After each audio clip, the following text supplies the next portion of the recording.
इस्कॉनमध्ये आपण जर बघितलं तर साधारणतः असं लोकांची जनमानसाची असे विचार आहे की फक्त कृष्ण भगवान कृष्णाचीच पूजा केली जाते आणि इतर देवांची पूजा कमी केली जाते किंवा कमी असा त्यांचा विचार असतो. तर एक छोटंसं आपण उदाहरण जर घेतलं की पाऊस पडतो, मग नदीत पाणी येतं, नदीचं पाणी समुद्राला जाऊन भेटतं. असं म्हटलं गेलंय की कुठल्याही नदीला पाणी गेलं का ते समुद्राला जातं. कुठल्याही देवाला नमस्कार केला आपण तर तो भगवान कृष्णांना जाऊन भेटतो. मग इस्कॉनमध्ये फक्त कृष्णाचीच पूजा का केली जाते किंवा असा एक प्रश्न आहे. छान प्रश्न विचारलाय की मला पण इस्कॉनच्या येण्याच्या पहिले किंवा इस्कॉनमध्ये आल्यानंतर मला हा प्रश्न पडलेला होता की बाबा इस्कॉन ह्या संस्थेमध्ये कृष्णाचीच भक्ती का करतात.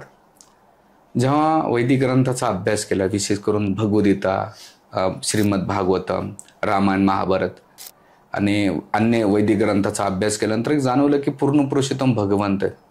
भगवंत गीतेमध्ये म्हणतो अहम सर्वस्य प्रभो मत सर्व प्रवर्तते इति मत्वा भजन्ते मा बुध भाव समित्वा.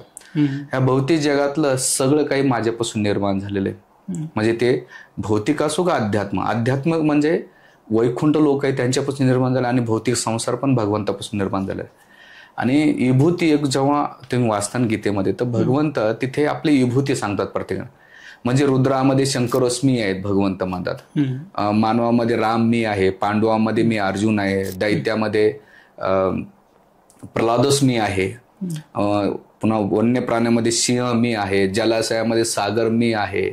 तर भगवंत प्रत्येकामध्ये आपली विभूती टाकतात आणि त्यांच्या पण सगळं काही आल्यानंतर आपण जेव्हा त्यांना बुधा भाव समजतो, जो बुद्धिमान व्यक्तो त्यांची उपासना करतो. याचा अर्थ तिथे कृष्ण हे का बरं कृष्णाला पूर्ण पोषण. बघा गीतेचा आपण जेव्हा अभ्यास केला तर सगळ्यात महत्वाचं की अर्जुन जेव्हा धृतराष्ट्र श्लोक म्हणतो तो धृतराष्ट्र वाचे, संजय श्लोक म्हणतो तर संजय वाचे, अर्जुन श्लोक म्हणतो तर अर्जुन वाचे.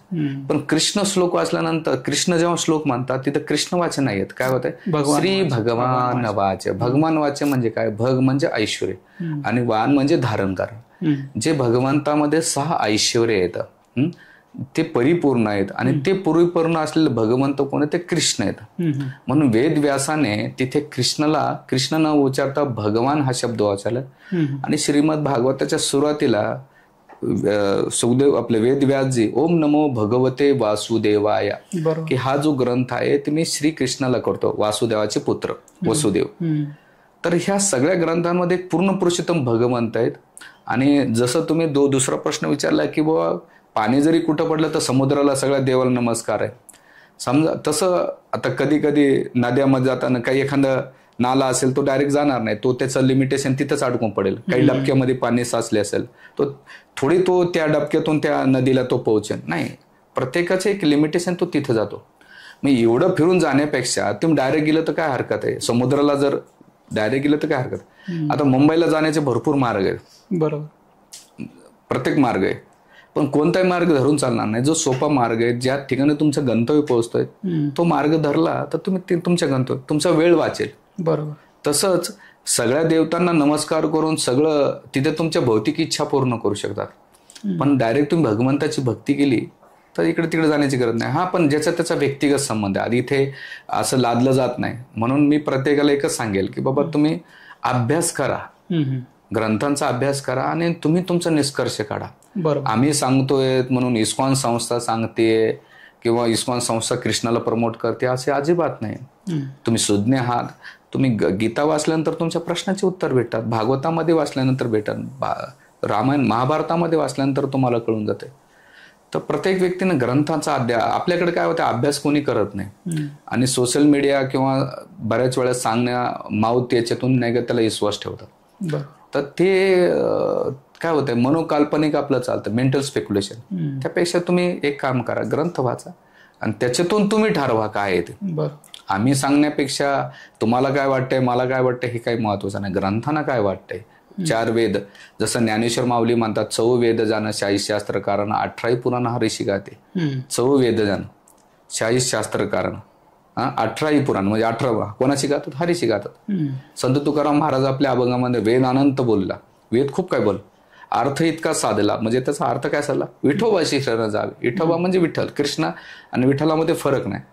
म्हणजे सगळे श्रीपाद शंकराचार्य, मध्वाचार्य, त्याच्यानंतर असे महापुरुष निंबार्काचार्य, विष्णू स्वामी यांनी मोठमोठ्याच जे आचार्य होऊन गेले त्यांनी कृष्णाला पूर्ण पुरुषोत्तम भगवंत म्हटलेले आहेत.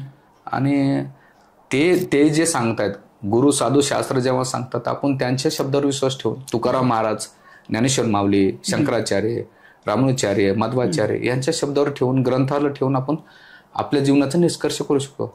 याचा अर्थ इस्कॉनमध्ये देवदेवतांना हीन केलं जातं असं नाहीये. बरोबर. तर आम्ही देवदेवतांचा पण आदर करतो, त्यांची पण आम्ही वंदना करतो आणि ज्याचा त्याचा परिपूर्ण वर्शिप करणं, पूजा करण्याचा एक निष्ठा असते त्या ठिकाणी करू शकतो.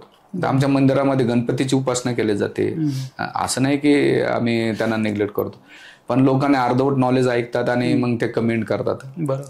गणपतीची उपासना केली जाते. आम्ही दुर्गादेवी प्रवचन देतो, आम्ही सगळ्या लक्ष्मीवर प्रवचन देतो, हनुमानजी आमच्यासाठी आहेत. सगळे देवदेवतांना आमचा आदर आहे, त्यांच्या आम्ही कथा पण करतोय. पण ते कोणाची पूजा करतात हा सगळ्यात महत्वाचा. हनुमानजी रामचंद्राची करतात, लक्ष्मी नारायणाची करते, गणपती बाप्पाला आपण जेवढं पूजा करतो, पण त्या गणपती बाप्पाने महाभारत लिखाण केलंय आणि त्या महाभारतामध्ये गीता लिहिलेली स्वतः गणपती बाप्पाने. त्याच्यात कृष्णाचं ते वर्णन करतात. दुर्गादेवीचं वर्णन श्रीमद भागवतामध्ये पहिल्या स्कंदामध्ये येते.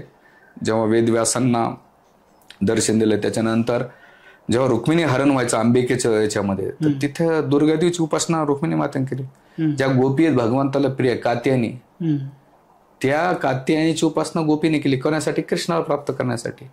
एवढंच नाही तर जेव्हा भगवान कृष्ण प्रगट झाले त्याच्यानंतर जी कन्या आणली, कंस मारा गेला, तर तिच्या दुर्गा प्रगट झाली आणि मग ते अरे मूर्ख कंसा, तुझा शत्रू कुठे जिंकलेला आहे, माझे इष्ट देव स्वामी. आणि भगवंत तिथे दुर्गादेवी स्वतः म्हणते की माझे इष्ट देवता ते. बरं एवढंच नाही, श्रीमद भागवत आणखीन जड भरत प्रसंगामध्ये काली स्वतः चंडी प्रगट होते आणि आपल्या भक्ताचं रक्षण करते डाकूपासून. बरोबर. म्हणजे एवढे रेफरन्स आहेत भागवतामध्ये, महाभारतामध्ये, भगवद्गीतेमध्ये, आपण ते वाचत नाहीत. त्याच्यामुळं आणि हे सगळे त्यांची उपासना करतात. तर आपण त्यांच्याकडे जाऊन ते कोणाची उपासना करतात हे आपण ठरवलं पाहिजे आणि त्याच्यावर निष्कर्ष काढला पाहिजे.